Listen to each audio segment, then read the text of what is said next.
Shalom orang-orang kudus yang dikasihi di dalam Kristus Yesus. Saya membawa salam damai sejahtera dari Allah Bapa, Allah Anak, dan Allah Roh Kudus. Hari-hari ini kita sedang menghadapi lockdown. Lockdown itu artinya setiap orang tinggal di dalam rumah. Orang-orang yang biasa beraktivitas di luar rumah tidak bisa lagi melakukannya. Orang yang suka pergi traveling sudah tidak bisa lagi traveling saat ini. Saudara, segala macam aktivitas kita di luar rumah. Mungkin ada orang yang pergi bekerja, mungkin ada orang yang pergi berorganisasi, mungkin ada orang yang pergi arisan, atau mungkin juga ada yang pergi ke persekutuan doa. Semua aktivitas ini menjadi terbatas sekarang ini. Anak-anak harus belajar di dalam rumah. Bapak-bapak juga harus bekerja di dalam rumah. Mungkin juga ada ibu-ibu yang juga bekerja di dalam rumah. Dan aktivitas itu hanya ada di sekeliling rumah kita. Kita harus lebih fokus dengan keadaan yang di rumah. Para wanita yang tidak biasanya mengurus rumah tangga sekarang harus ada di dalam rumah. Anak-anak mungkin yang sekolah juga harus di rumah. Ini semua menimbulkan banyak hal-hal yang baru. Cara hidup yang baru sementara ini, saudara. Anak-anak kita mungkin suka bertanya, "Mami, ini bagaimana caranya? Papa, ini bagaimana caranya?" Mungkin mereka tidak terbiasa dengan teknologi yang ada. Oleh karena itu ada banyak aktivitas yang baru yang harus kita pelajari. Dunia kita yang begitu luas, saudara, sekarang menjadi dunia yang kecil. Lalu, saudara, kita harus belajar menyesuaikan diri. Dan tahukah Anda bahwa sesungguhnya manusia diciptakan Tuhan untuk bisa beradaptasi dengan lingkungannya. Tapi ini memerlukan satu skill, memerlukan satu latihan yang khusus. Dan itu bisa kalau Anda memang sungguh-sungguh mau mempelajarinya. Kita harus mempelajari bagaimana caranya berinteraksi di dalam rumah untuk tidak menimbulkan gejolak-gejolak emosi. Karena apa yang terjadi ini, saudara, ini membawa gejolak emosi yang baru. Ada orang yang gak bisa tahan tinggal di dalam rumah. Ada orang yang memasuki kebiasaan yang tidak biasa mereka lakukan. Itu menjadi sesuatu yang sangat menekan. Teman saya yang katanya setiap hari harus ke kantor, tiba-tiba harus di rumah. Dia bilang hati saya galau. Saya tidak bisa keluar rumah, sekalipun saya bisa menyelesaikan pekerjaan di rumah. Tapi gak sama loh. Kalau di kantor dia bisa menyelesaikan banyak pekerjaan, dia bisa melihat staf dan karyawannya, dia bisa berinteraksi dengan mereka. Tapi sekarang hal ini sudah tidak bisa lagi dilakukan. Semuanya terbatas. Saudara, ini akan membawa satu perubahan emosi di dalam setiap orang. Ini akan membawa hati yang resah, hati yang gelisah. Kapan masa ini akan berlalu? Semua orang bertanya-tanya, semua orang berdoa hal yang sama. Terlebih lagi, saudara, bukan hanya ruang lingkup yang kecil. Kalau orang tinggal di sebuah rumah dengan anggota keluarga yang banyak, ini akan membuat lebih banyak tekanan-tekanan kalau orang tidak tahu bagaimana cara mengatasinya. Tetapi benarkah rumah yang kecil atau ruang lingkup yang kecil ini yang membuat kita menjadi gelisah, yang membuat kita menjadi resah? Benarkah ruang lingkup yang kecil ini yang begitu menekan kita? Lalu saudara, bagaimana dengan orang-orang yang tinggal di rumah yang besar? Apakah mereka merasa dunianya tetap luas? Saya ingin memberitahukan kepada Anda, sekalipun kita tinggal di sebuah rumah yang sangat besar, tetapi saudara, kalau kita tidak tahu bagaimana cara menghadapinya, kita akan tetap merasa dunia kita itu menjadi kecil, menjadi dipersempit. Ternyata masalah yang ada bukan masalah ruang lingkup kita, bukan masalah berapa besar dan kecilnya rumahmu, tetapi ini menyangkut masalah hati. Seberapa besar hatimu? Kalau hatimu besar, hatimu bisa diperbesar, saudara, maka kau akan menerima keadaan ini dengan penuh sukacita, penuh dengan pengharapan, penuh dengan iman kepada anak Allah. Nah, saudara, saya ingin mengajak Anda untuk melihat kebenaran yang ada di dalam firman Allah. Apa sebenarnya yang terjadi? Saudara, untuk kita bisa melihat kedalaman hati kita, kita harus melihat terlebih dahulu siapa yang ada di dalam kita dan apa yang ada di dalam kita. siapa yang menuntun hidupmu saat ini? Kalau yang menuntun hidupmu, ruang lingkupmu, apa yang terjadi di sekelilingmu, maka engkau akan meresponinya dengan emosi. Engkau akan menjadi orang yang cepat marah, cepat gusar, cepat tersinggung, merasa seperti ingin memberontak, sepertinya Anda selalu tertekan.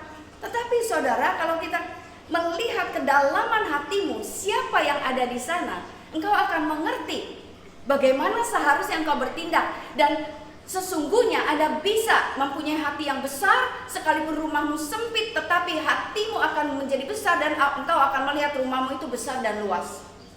Perkara-perkara yang ada di hadapanmu itu kecil. Mari saudara, saya ingin mengajak Anda untuk melihat ukuran dan kondisi hatimu. Sebab ukuran dan kondisi hatimu di dalam menerima masalah yang ada, perubahan yang terjadi, keberbedaan yang timbul, itu akan menentukan tindakanmu. Dan tindakanmu itu akan menghasilkan hal-hal yang positif atau yang negatif. Semuanya tergantung dari apa yang ada di hatimu.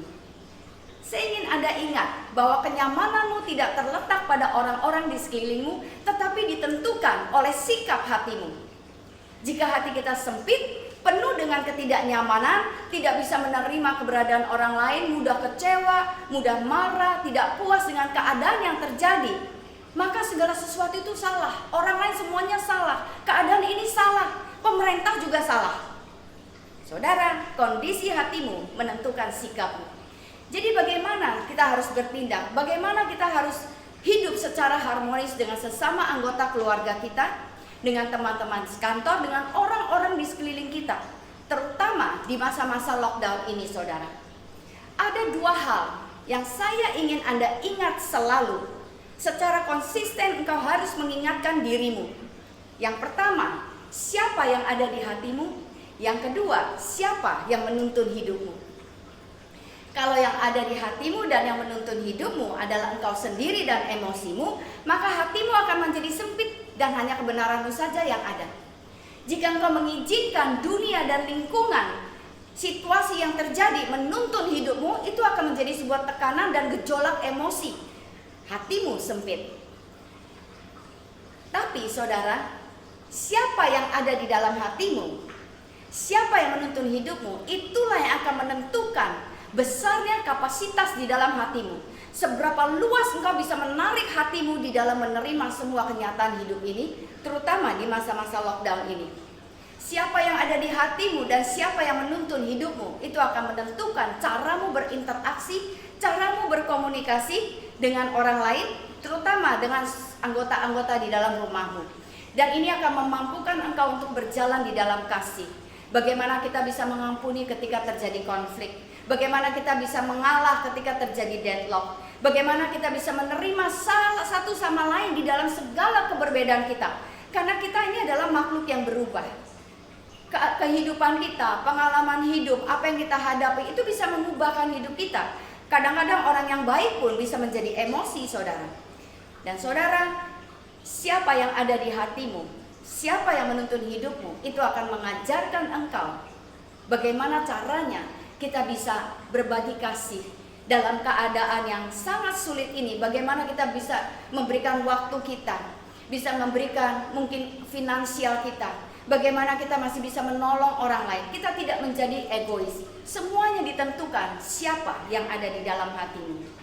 Yang pertama, saudara, saya ingin memberitahukan kepada Anda, dan Anda harus ingat baik-baik, terlebih sebagai orang percaya. Saudara, yang ada di dalam hatimu itu adalah Kristus. Galatia 2 ayat 19b sampai ayat yang ke-20 mengatakan seperti ini. Aku telah disalibkan dengan Kristus, namun aku hidup. Tetapi bukan lagi aku sendiri yang hidup, melainkan Kristus yang hidup di dalamku. Saudara, ayat ini jelas mengatakan bahwa kita ini adalah orang-orang yang sudah disalibkan bersama dengan Kristus ketika kita menerima Dia sebagai Tuhan dan Juru Selamat. Kita bukan lagi hidup di dalam manusia lama kita. Sejak Kristus ada di dalam hati kita, kita hidup dengan manusia baru kita. Dan waktu Kristus memberikan kita manusia yang baru itu, kapasitas kita itu menjadi besar, menjadi luas, menjadi mampu untuk menerima segala keadaan, dan mampu saudara untuk mengatasi setiap keadaan. Mampu juga untuk berjalan di dalam kasih. Ayat ini selanjutnya berkata, dan hidupku yang kuhidupi sekarang ini di dalam daging adalah hidup oleh iman dalam Anak Allah yang telah mengasihiku dan telah menyerahkan dirinya untuk aku. Bayangkan saudara, Kristus yang ada di dalam kita, dia sudah memberikan segala sesuatu kepada kita, termasuk dirinya sendiri. Dia mengasihi kita, melebihi kita mengasihi diri kita sendiri. Oleh karena itu, kita mampu berjalan di dalam kasih, bukan dengan kasih yang kita miliki, tetapi kasih yang Kristus bawa di dalam hidup kita. Kasih yang kita punya itu dibatasi. Kalau engkau baik, aku baik. Kalau engkau jujur, aku jujur. Tapi kasih Kristus adalah kasih yang melampaui segala batasan-batasan itu. Kasih yang Kristus bawa, yang dia taruh di dalam hidup kita, itu adalah kasih yang bisa mengampuni, kasih yang bisa berjalan ekstra kilometer bersama dengan orang-orang yang ada di sekelilingmu. Ketika suasana di dalam rumahmu tidak memungkinkan engkau untuk memperlihatkan kasih Kristus, dengan adanya Kristus di dalammu dan kau mengizinkan Roh Kudus menuntun hidupmu, maka kau akan mampu untuk melakukannya. Ingat, dikatakan di sini saudara, hidupku yang kuhidupi sekarang ini di dalam daging, artinya manusia rohmu itu sudah diperbaharui. Manusia rohmu itu bisa berhubungan dengan Tuhan. Manusia rohmu itu ada Roh Kudus yang menuntun hidupmu. Oleh karena itu, hidupku yang bersama-sama dengan Kristus, di dalam Kristus, yang kuhidupi sekarang ini di dalam daging, itu adalah hidup oleh iman di dalam Anak Allah. Anda dan saya adalah orang-orang yang beriman. Anda bisa mengatasi, bisa melewati, Anda bisa bersabar, Anda bisa menguasai diri di dalam suasana ini. Siapapun yang Tuhan tempatkan di dalam hidupmu saat ini, yang harus kau hadapi, istri, suami, anak-anakmu, saudara-saudara, mungkin ibu mertua, mungkin ada anggota keluarga lain yang tinggal di dalam rumahmu. Engkau bisa hidup bersama-sama dengan rukun, dengan penuh dengan damai sejahtera. Saudara, jika Kristus ada di dalam hatimu, hatimu akan luas, besar. Kau sanggup untuk menerima segala keberbedaan. Orang-orang yang sulit, situasi yang sulit, engkau bisa menerimanya karena hatimu sudah besar. Dan kau akan sanggup untuk terus berjalan di dalam kasih. Ketika Kristus ada di dalammu, engkau akan memahami panjang, lebar, tinggi, dan dalamnya kasih Kristus, seperti yang diperkatakan di dalam Efesus 3 ayat 18 dan 19. Engkau akan melihat Kristus di dalam diri orang itu. Engkau tidak lagi akan menghakimi orang itu. Engkau tidak akan lagi kesel. Engkau tidak akan merasa tertekan hidup dengan orang ini. Tetapi saudara, engkau akan diperbesar hatimu karena Kristus yang besar itu hidup di dalammu. Yang kedua, saudara, siapa yang harus menjadi penuntun hidupmu? Kita tahu emosi tidak bisa menyelesaikan masalah. Emosi tidak bisa menuntun kita kemana-mana. Emosi itu membatasi dan menutup semua pintu. Orang tidak mau lagi berkomunikasi dengan kita, orang nggak mau lagi bertanya sama kita, orang nggak mau lagi deket-deket sama kita. Hidupmu akan menjadi tertekan kalau tidak ada orang yang mau berhubungan denganmu. Oleh karena itu saudara, yang harus menjadi penuntun hidupmu itu adalah Roh Kudus.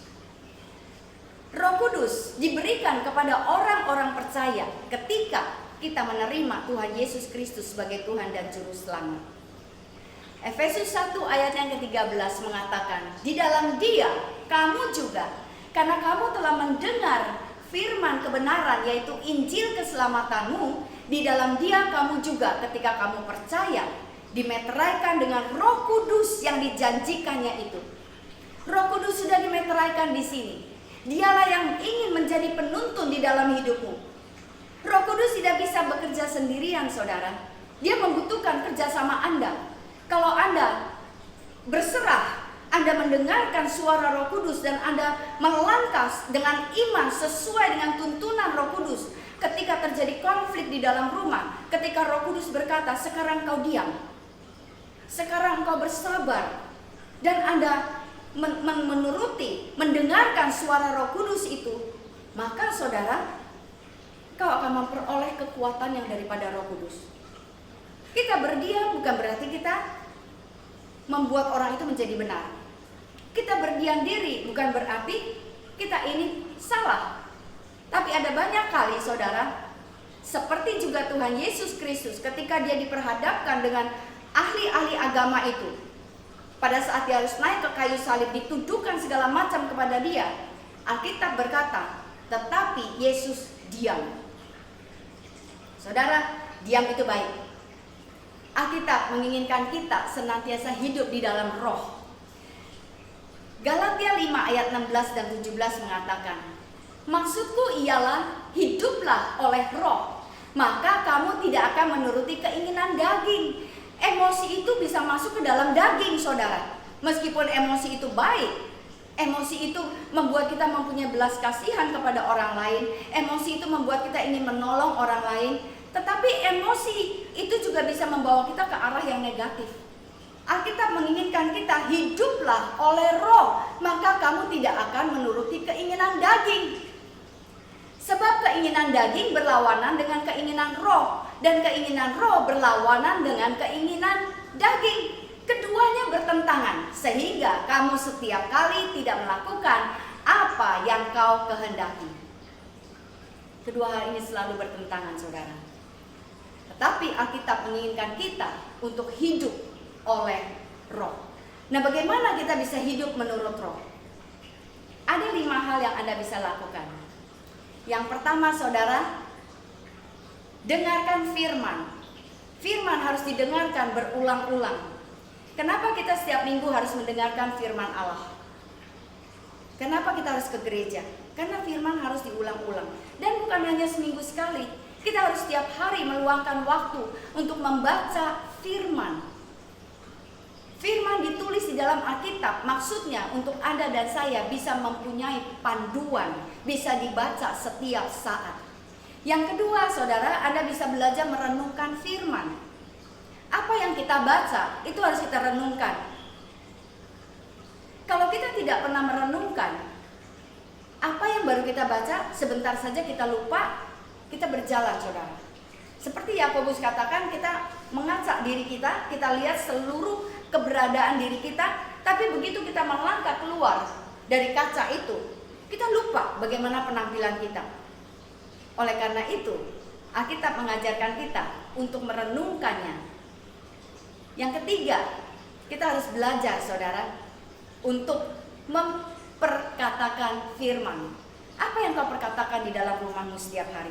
Apakah kau bilang, aku sebel, aku jengkel dengan keadaan ini, aku gak suka, aku capek dengan orang-orang seisi rumahku? Apakah itu yang Anda perkatakan di dalam rumahmu? Ataukah engkau memperkatakan, oh haleluya, aku bersuka cita, sebab sekarang aku bisa melihat anak-anakku, istriku, suamiku, keluargaku lebih banyak. Ya, aku masih harus melakukan segala pekerjaan, tetapi aku menjadi bersuka cita karena aku bisa melihat anak-anakku, keluargaku setiap hari. Saudara, kalau itu yang Anda perkatakan, maka hidupmu akan lebih diberkati. Ingat, mati hidup dikuasai oleh lidah. Siapa suka menggemakannya akan memakan buahnya. Buah yang mana yang Anda mau makan? Apakah buah kebaikan atau buah yang buruk? Anda sendiri yang memutuskannya. Lalu saudara, kita harus belajar juga melakukan firman, supaya kita tidak seperti orang yang ngaca juga, lalu pergi meninggalkan dan tidak melakukan apa yang barusan kita baca. Saudara, kita harus mengikuti tuntunan Roh Kudus, karena Roh Kudus mempunyai buah. Waktu dia mendatangi hidup kita, dia tidak datang dengan tangan kosong, tetapi dia datang ke dalam hidup kita, dia membawa buah yang namanya buah roh. Nah, buah roh ini mempunyai 9 manifestasi. Dan ke-9 manifestasi ini, saudara, itu dimaksudkan untuk membuat kita menjadi semakin serupa dengan Kristus. Karena itulah dia. Galatia 5 ayat 22 dan 23 mengatakan, buah roh ialah kasih, sukacita, damai sejahtera, kesabaran, kebaikan, kemurahan, kesetiaan, kelemah lembutan, dan penguasaan diri.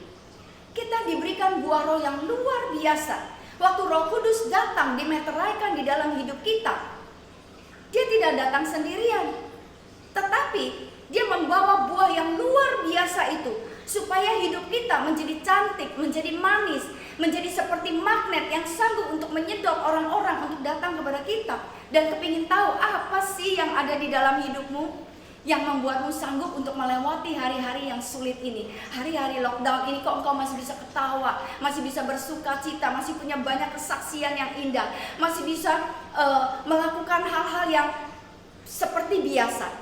Orang mau tahu saudara kalau engkau memiliki buah. Ada 9 manifestasi ini.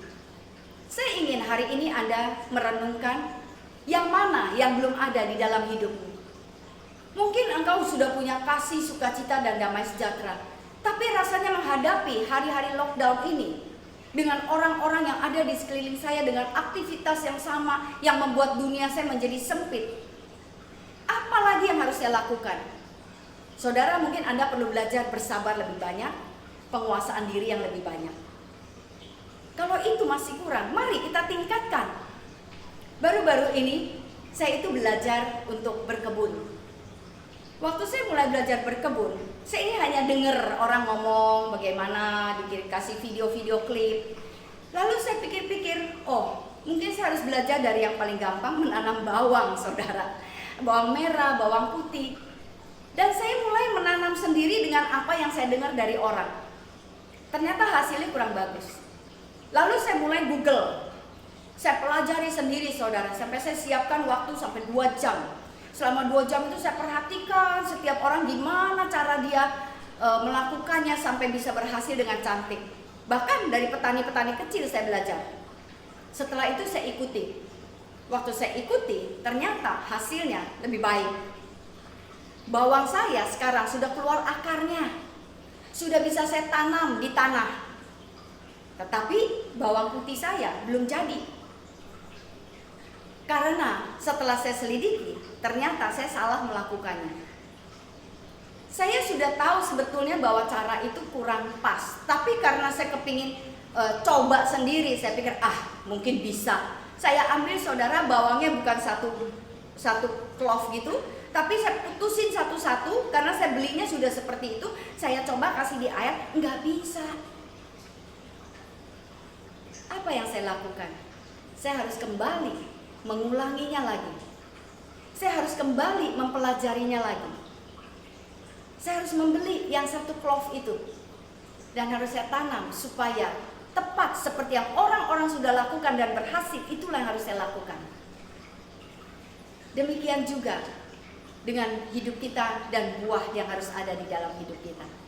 Kalau hari ini Anda masih belum bisa sabar, belum bisa menguasai diri, saya ingin Anda terus belajar mengulang dan jangan putus asa.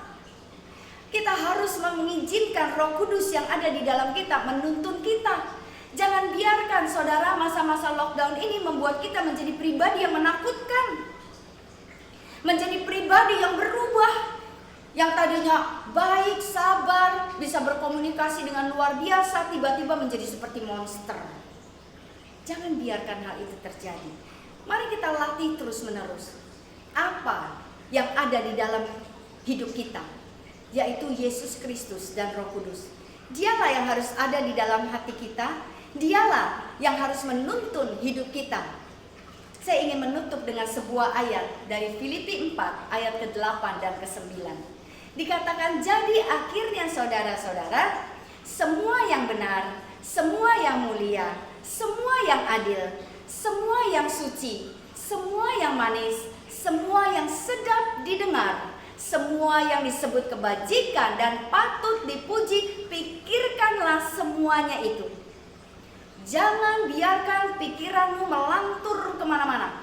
Jangan biarkan pikiranmu dikuasai oleh keadaan. Jangan biarkan pikiranmu dikuasai oleh kejengkelan, kemarahan, frustrasi, kegalauan. Tapi biarkan pikiranmu dikontrol oleh firman Allah. Saya yakin Di dalam diri setiap orang itu ada nilai-nilai kebaikan yang bisa kita ambil, yang bisa kita renungkan, yang bisa menjadi kekuatan juga bagi kita untuk belajar mengasihi orang itu. Jangan lihat orang itu dari permukaannya, tapi lihat siapa yang ada di dalam diri orang itu. Sama seperti Anda dan saya, kita memiliki Kristus, kita dituntun oleh Roh Kudus. Orang itu juga sama, dia juga memiliki Roh Kudus. Kalau sikapnya masih belum benar, mari kita berbagi kasih, kita beritahu bahwa ada Roh Kudus di dalammu yang ingin menuntun hidupmu menjadi lebih baik. Kalau saudara, kita mau melakukan semuanya ini bersama-sama dengan Roh Kudus, maka Tuhan berkata di dalam Filipi 4 ayat yang ke-9 dan ke-13, apa yang kita pelajari, apa yang kita terima, apa yang kita dengar, apa yang engkau lihat daripadaku, kata Paulus, lakukanlah itu. Maka Allah sumber damai sejahtera akan menyertaimu, dan segala perkara dapat kutanggung di dalam Dia yang memberi kekuatan kepadaku. Haleluya. Saudara, ingat, segala perkara dapat kutanggung di dalam Kristus, di dalam tuntunan Roh Kudus yang memberikan kekuatan kepadaku. Kiranya Tuhan Yesus memberkati kita semua. Hari ini saya ingin mengundang Anda yang mendengarkan berita Injil ini. Jikalau engkau belum memiliki Kristus di dalam hatimu, mari buka hatimu. Izinkan Dia tinggal di dalam hatimu, supaya engkau mempunyai kekuatan ekstra, engkau mempunyai pengharapan akan kemuliaan Kristus di dalam masa-masa lockdown ini. Saya ingin berdoa bersama-sama dengan Anda. Ikuti doa saya dan buka hatimu lebar-lebar. Allah Bapa di dalam surga, aku adalah manusia yang berdosa, penuh dengan kelemahan. Setelah aku mendengarkan Injil, aku ingin membuka hatiku, mengundang Engkau menjadi Tuhan dan Juru Selamat di dalam hidupku, yang akan menguasai hidupku. Dan biarlah Allah Roh Kudus yang dimeteraikan, Dialah yang akan menuntun hidupku dari sekarang sampai kepada kekekalan. Terima kasih Tuhan, di dalam nama Tuhan Yesus Kristus, aku adalah orang percaya. Haleluya. Amin. Tuhan Yesus memberkati. Shalom Bapak Ibu yang terkasih.